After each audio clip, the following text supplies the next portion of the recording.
ما أجمل الصبح في ريف اليمن حين يطلع اليوم. بكرنا من صباح الصبح أنا وأحد الزملاء وعد إحنا لحد الآن مصحصحين مواصلين، ما أقدر قدناش. بس في حاجة صادفتني هنا غريبة، يعني ولدي هناك جالس، زملاء دخلوا المدرسة وهو ما دخلش يدرس، شكله تأخر أو عليه شيء أو عقاب. نروح نشوفه، إذا في عليه عقاب ندخله إحنا المدرسة ويلا، ولا نعمل معه تحدي وجائزة. صباح الخير. صباح النور. كيف حالك يا بطل؟ الحمد لله. ليش جالس هنا؟ جالس. أنا أدري إنك جالس، بس ليش؟ أكل. ليش ما تروح المدرسة؟ عليك عقاب أو تأخرت إحنا ندخلك. لا. إيش اسمك يا بطل؟ يونس. يونس. طيب ليش ما تروح المدرسة يا يونس؟ أكل. طيب إيش رأيك أعمل معك تحدي، وإذا قدرت التحدي يجيب لك عليه جائزة وأدخلك المدرسة، وإذا في عليك أي شيء علي أنا، ما رأيك؟ لا. ليش أنت جالس هنا؟ أكل. هكذا. طيب أبوك داري إن أنت جالس هنا ما بتروحش المدرسة، ما بتدخلش المدرسة؟ أبي محبوسين.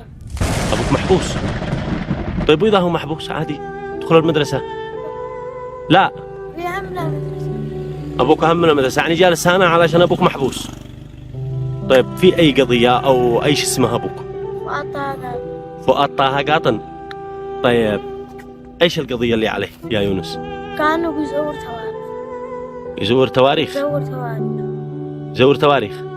طيب وايش عملوا معاه، ولا ايش سووا، ولا؟ ماشي. لا حد الان كم له محبوس؟ سنة. سنة. وهو محبوس الحالة ولا هو من؟ هو عمومي أفراد أسرتي كامل محبوسين.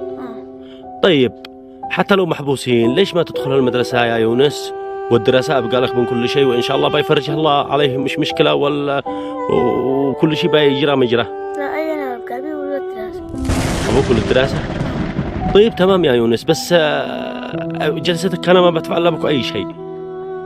طيب يمكن إحنا نقدر نوصل رسالتك، ما رأيك نوصل رسالتك؟ ها؟ أيوه. طيب لمن حابب توصل رسالتك مثلا؟ إيش حابب اللي تقوله يا يونس؟ يلا تكلم. مالك يا يونس؟ يا عيبه، شكله يعني مقهور بأقوى قوته. يا يونس، يونس، يونس. طيب ايش حابب تقول؟ تكلم. ناشد السيد القاعدة على عبد الملك الدين الحوثي ورئيس الجمهورية اليمني مهدي المرشاء أني خارج أبي مظلوم بحجر الله، قوتكم الله قال خارج أبي مريض وأفراد أسرتي، قوتكم الله خارج أبي مريض.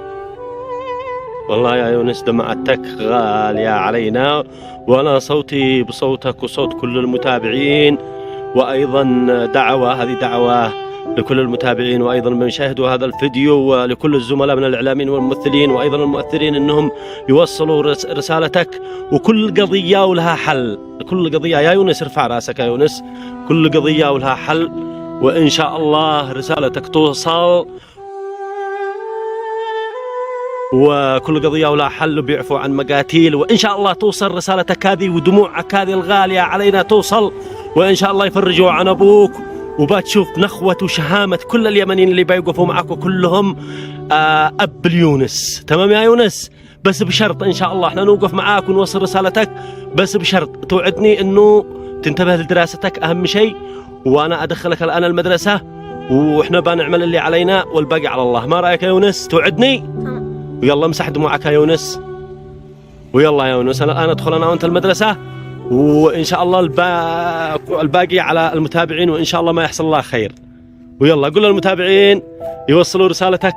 وصلوا رسالتي لا أن السيد عبد الملك بدر الدين الحوثي ورئيس الجمهورية اليمني. ولا يهمك، لا توصل. يلا المدرسة يا يونس، يلا يلا.